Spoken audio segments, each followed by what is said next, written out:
Ça faisait tellement longtemps que j'avais pas ressenti ça pour un bouquin.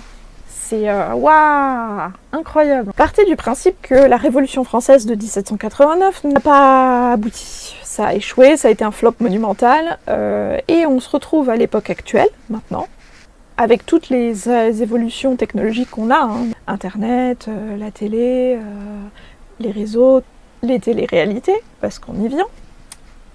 Et on est toujours gouverné par un roi autoritaire. On est dominé par une noblesse qui profite de toutes les richesses, mais à outrance, utilise les réseaux sociaux, mais utilise aussi la télé-réalité à leur avantage, puisqu'il y a plein d'émissions de télé-réalité qui sont produites pour mettre en avant la noblesse, pour se faire valoir, pour montrer toutes leurs bonnes œuvres, pour montrer, etc., à quel point ils sont nécessaires au pays, et donc pour faire leur propagande, hein, clairement. Notamment une émission de télé-réalité qui s'appelle donc Noblesse oblige, qui a lieu tous les ans, et qui a pour but d'être un espèce de matchmaking pour trouver des femmes aux nobles, histoire d'injecter un petit peu de sang neuf dans la noblesse. Ils vont chercher des roturières, du sang pur, parce que bien évidemment ils analysent leur patrimoine génétique avant.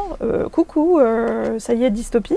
Ils vont mettre ces roturières dans un château à Versailles. Le château est bourré de caméras de partout, de micros, de machins. Et ils vont faire se rencontrer des nobles et les roturières. Il y aura des quotidiennes, etc. Enfin, on suit l'histoire d'une jeune fille qui est une roturière, qui a une dent particulière contre la noblesse et contre le roi. Elle est sélectionnée pour faire partie de la prochaine session de Noblesse oblige. Et là, elle est contactée par les révolutionnaires qui sont en fuite du pays, forcément, et ils lui demandent d'être une espionne parmi la prochaine vague de participants. La session d'avant, la préférée, la favorite du public, a été victime d'un accident. Et en fait, elle est décédée.